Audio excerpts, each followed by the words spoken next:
Ari, I want to ask you about another topic you've written a lot about, the issue of gerrymandering, especially in several states. There are several court cases now that have appear to be headed toward a Supreme Court decision on political gerrymandering. Could you talk about the gerrymandering has existed ever since districts have existed in the United States? What's different about what's been happening in the last few years under Republicans in some of the local states? Well, gerrymandering has existed forever, but it's gotten so much worse in recent years with the maps being so sophisticated in terms of how they're drawn, and Republicans in particular targeting Democrats in such sophisticated ways. So you have a situation in Wisconsin, for example, which is where my new piece in Rolling Stone is set, where in 2012 Democrats won 51% of the vote in Wisconsin, but Republicans picked up 60 of 99 seats in the Wisconsin State Assembly. So you have a situation in America, not just in Wisconsin, but in other states as well, where Republicans are getting a minority of votes, but a majority of seats.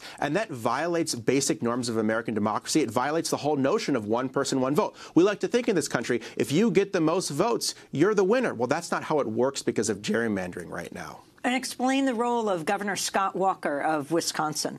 Well, Wisconsin has really been the test case, the laboratory for the Koch brothers and so many other people for destroying the progressive movement and corrupting democracy. And Scott Walker's led this effort. Wisconsin, since he took over in 2010, has passed the worst gerrymandering in the country, the worst voter suppression laws, and the worst dark money laws. And what they're doing is they're systematically corrupting every lever of democracy to try to give Republicans more power. And they've turned a purple state, a state that gave birth to unions, to Social Security, to so many other important progressive achievements. They've turned it into a laboratory for the Koch brothers and other big money interests to have their way. And they've decimated all the things that made Wisconsin such an important progressive state historically. And this is the model that Republicans want to export all across the country. And that's why I sent my Rolling Stone article on Wisconsin, because what happens there has had major national ramifications all across the country. And how is it that they're able to, through more sophisticated gerrymandering, get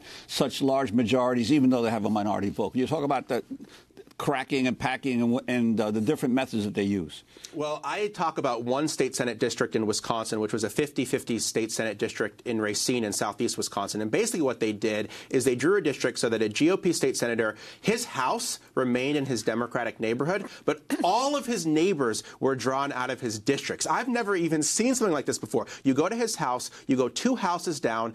He lives in a Democratic neighborhood. All his Democratic neighbors have been removed, and instead they gave him all of the Republican countryside of Racine and Kenosha County. So that's how they've turned a 50-50 swing district previously into a firmly Republican district. And that kind of thing, both spreading Democrats out, the cracking, and then isolating them into a few areas. The packing is how Republicans have gerrymandered all across the country. What does this all mean as we wrap up for the 2018 midterms? What it means is that a lot of people think that Democrats are going to win, but Democratic chances are going to be hurt by gerrymandering, by voter suppression, by dark money. And regardless of what happens with the political parties, our democracy is under attack on so many different fronts, from gerrymandering, from voter suppression, from unlimited corporate spending. And that's really what should worry all of us. No matter who wins the election, we're living in a rigged system right now. Ari Berman, I want to thank you for being with us, senior writer at Mother Jones, reporting fellow at Nation Institute, author of Give Us the Ballot, The Modern Struggle for Voting Rights in America. We'll link to your new piece in Rolling Stone, How the GOP Rigs Elections. And that does it for our show. Democracy Now! Is hiring a full-time news fellow. Submit your application by February 5th. Find out more at democracynow.org. And you can sign up for our daily digest and news headlines by texting the word Democracy Now!, one word, to 66866. Democracy Now! Produced by Mike Burke, Renee Feltz, Dina Guzder, Nermeen Sheikh, Carla Wills, Laura Gaddis-Diener, Sam Alcoff, John Hamilton, Robbie Karen, Hani Massoud, Tarina Nadura. Special thanks to Julie Crosby, Miguel Noguera, Mike DeFilippo. I'm Amy Goodman with Juan Gonzalez.